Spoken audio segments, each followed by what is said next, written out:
Hey guys, how's it going? Welcome back to the channel. My name is YUVI, and if you're new here, please do not forget to like, subscribe and comment. So for today's race, we are at Suzuka in our Lexus. We qualified at third with the qualification time of 2 minutes 2 seconds .150. So to make this race a little bit more challenging, I thought why not try to race in the cockpit view, and guys, it was really hard to master this view.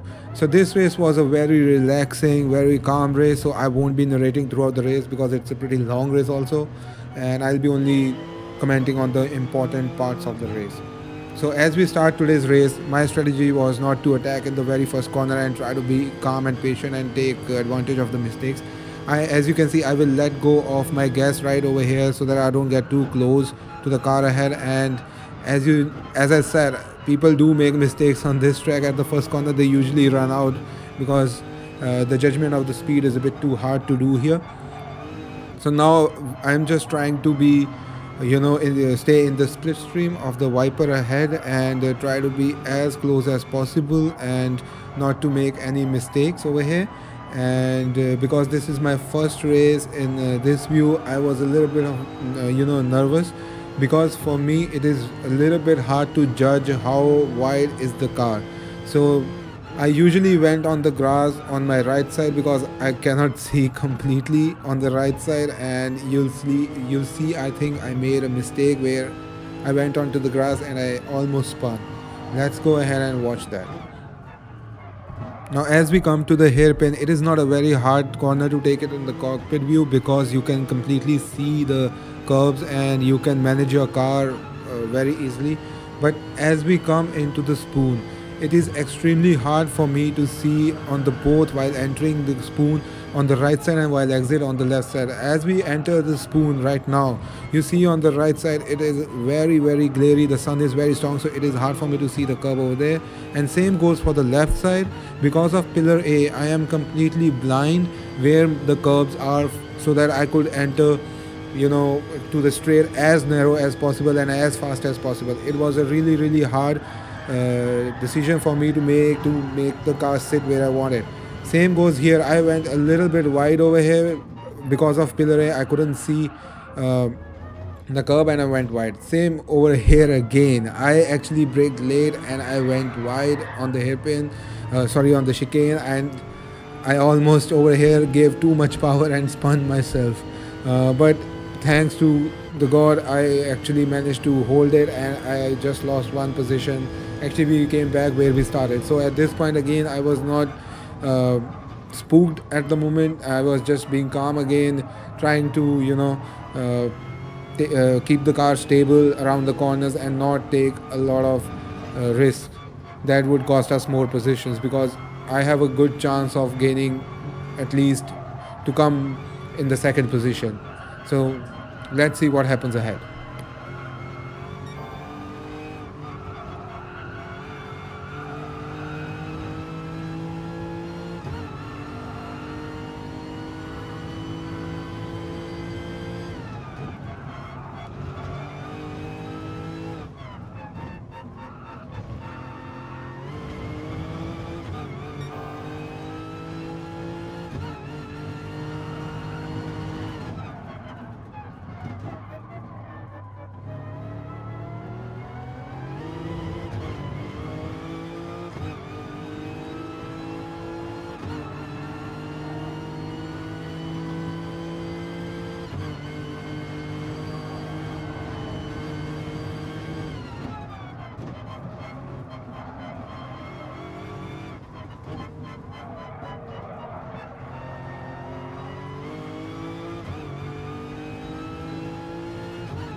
Now as we come to the first corner for the third time, you'll see how hard it is to judge the curves of the turn of the first corner because of sun glare. It is a bit too hard to judge where the curves are, so that I could take the corner as I could take the full advantage of the full width of the track, so that I could get in, have a better exit and get a better line. It is a bit too hard in this view because of the sun glare to judge where the curves are.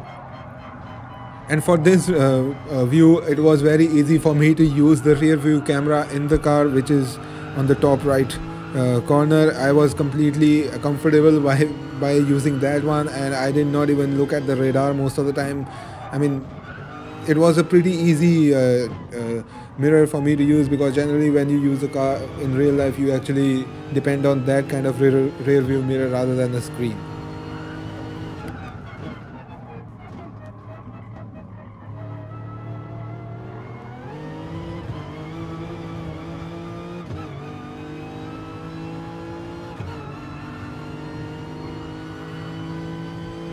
Now as we come to the spoon for the third time, you'll see after this hairpin that I go a little bit onto the grass on the right side, just because it is a little bit hard for me at the moment to judge how wide is the car, where are my right tires are, because I'm trying to take advantage of the full width of the track, whereas in the bumper cam or the roof cam it is very easy to judge where the car is going, how wide is the car. But in this view it is a little bit hard, so I somehow managed to control the car again and did not lose any time, because the GTR I had also went a little bit wide and we stay right behind him in his split stream. But at this moment, number one guy in the Viper has gained almost 4 seconds on us because of our stupid little mistakes over here. But no worries, we'll stay calm and patient, and let's see what happens, because tire wear is also in factor for this race. I am trying to preserve my tires over here, so that I could attack when the real moment comes, when the race is at its end.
Now as we start our lap number 5, I just want to say one more thing that I've learned through this game, is that if you change your gears really fast while coming into a corner, let's say you want to go from 5th to the 2nd gear, like in the chicane at the end of the lap, actually that destabilizes your car, because the power goes really fast into the tire and it loses grip, and you will have chances of spinning. So I would recommend, do not go through the gears really fast, just go in a pace and try to keep the car as stable as possible, so that you don't lose any time. That is one of the things I've learned, and I would like to share it with you guys.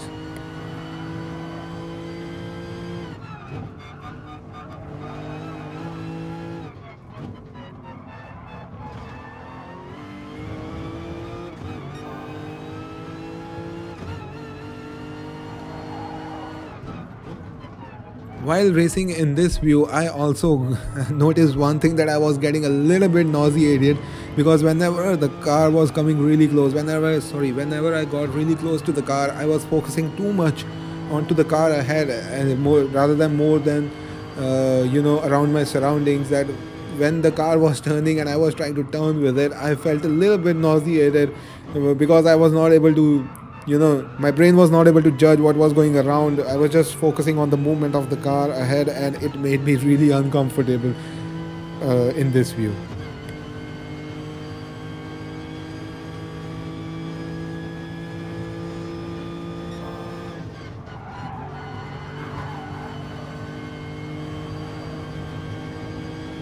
Now, as we come to the chicane of the fifth lap, we are very close to the guy ahead, and he goes a little bit wide. That made us come right behind him, but he goes into the pits, which was totally not expected. Maybe he pushed his car too wide. Maybe he has a different strategy, and he went to the pits to change his tires because he has plenty of fuel, and he comes right behind us at number 3. But the thing is, he gets around 5 seconds of gap between us. So at this point, I'm not worried about him.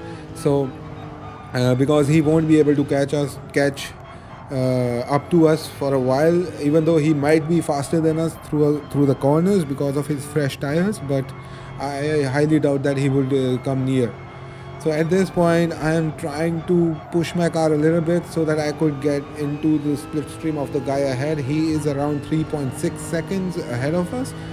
And as you might have noticed, that the guy ahead of us in the number 1 position, he actually made a gap of around 4 seconds. So that means he has pushed his car a lot. And that means his car is probably running on a lower grip tires than us, so that would help us to gain a little bit more momentum in comparison to him, and we will get closer slowly. As you can see, so far we have gained I think 4/10 of a second. He was around before hairpin, he was around 3.4 seconds far. Now he's around 3.2 seconds, so we are definitely gaining time on him.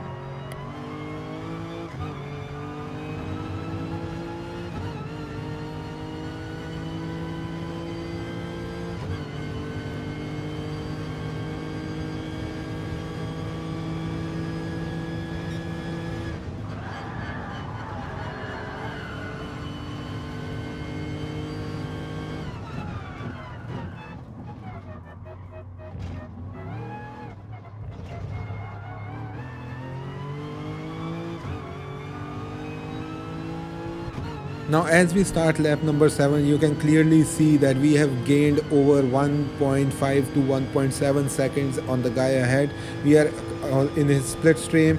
This shows that his car is actually running low on grip, and you will notice that his car is a bit slidey, a bit twitchy. You will see the back end of wiper getting a little bit loose, and it will now.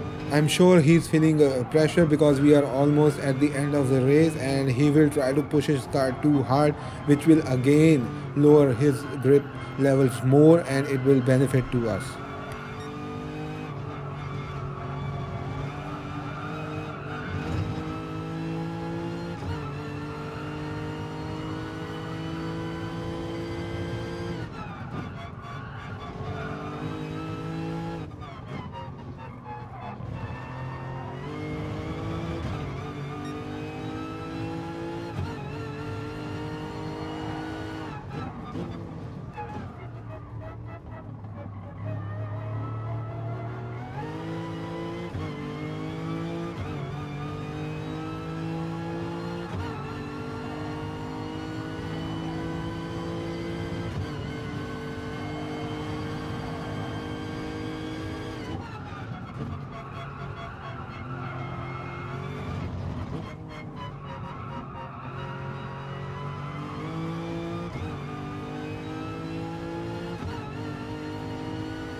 you can see in the section of this 8th lap in the S's that how wobbly the Viper is right now in front of us. He is not taking his corners proper. He's going a little bit wide than before, and as you can see at one point around 4th lap he was over 4 seconds ahead of us, but at the moment he's only 8 or 9/10 of a second ahead of us. This shows that if you preserve your tires, how easy it is to gain positions, how easy it is to run your car hard at the end of the race. You just need to be patient and calm. My strategy has always been this: instead of attacking, focus more on defending and try to be calm, patient, and do not make any mistakes. That's what I've learned while racing in Project Cars 2 leagues, because I am not one of the fastest racers around. I'm a medium in comparison to the top guys in the league that I race, and because I don't get too much opportunities to attack, but I do get a lot of opportunities to defend if I am in the top 5. So that has made me realize that it is better to defend than attack. And if you are in the position where you get the opportunity to attack, I would rather focus more on putting pressure on the guy ahead, because if you put pressure on the guy ahead, he will definitely gonna make mistakes at some point in the race that will benefit you. And you don't have to go through a whole hassle of battling with each other, where you overtake him, then he takes over you. That actually benefits the guy who is in the car behind you, because you're gonna lose a lot of time while battling, and the guy who is not in the battle with you guys, he's gonna come up right behind you, and that could be a huge problem. You're gonna, instead of gaining 1 position, you might lose 1 or 2 positions. So it's always good that you focus more on defending and putting a lot of pressure on the guy ahead. It's a great way of racing. It is very safe and very effective as well.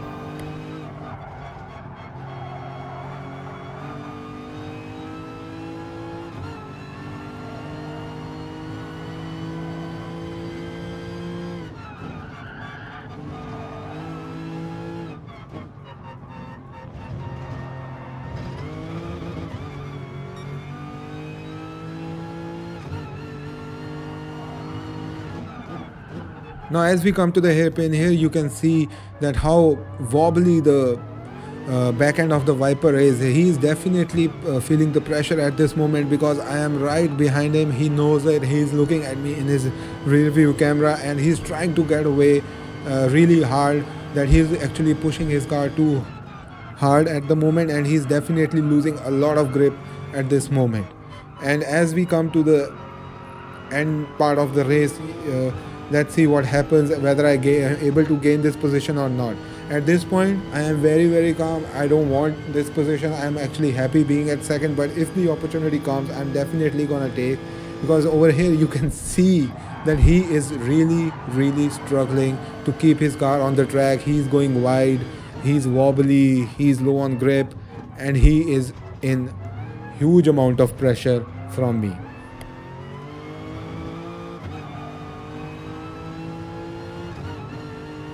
Now as we start our last lap of this race, let's see what happens, because I am gonna feel a little bit worried for myself, because my car is also running low on grip, and as you will see coming through these S sections, we both are a little bit going wide on the corners. Over here I will go a little bit wide while going through the S section of this track. That shows that my car is also running a little bit low on the grip levels, and I am actually trying to keep the car on the track really hard. It is very hard to race in this view, because of the field of view is not very good. I can't see most of the track over here, and it is a little bit challenging for me to maintain the car's pace around this section.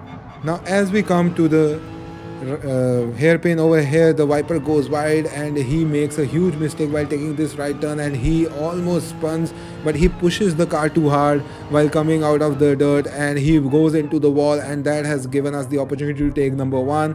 And before the hairpin, we are already at position 1, and you see the delta on the left side. We have gained almost 4 to 5 seconds on him. He must have messed up big time.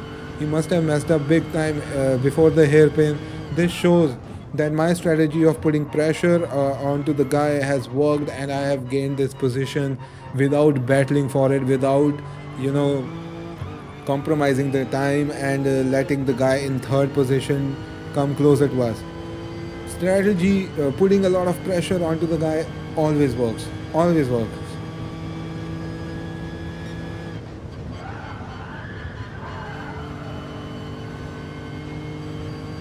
Now as we come to the chicane for the last time, I brake at the right moment. I don't want to take any chances. I take it as slow as possible for me and don't push my car too hard over here. I come very gently onto the power. I early shift into the third so that I don't spin, and I come home with the #1 position, and I am so happy about this. My race, this was a really calm, relaxing race for me, and the sound of the car is amazing in the cockpit view, and I hope I could race more in this view and enjoy it and get into, you know, really immerse into it and just be good at it. So guys, this was me, YUVI, and if you enjoyed today's video, please don't forget to like, subscribe and comment, and I hope to see you in the next one.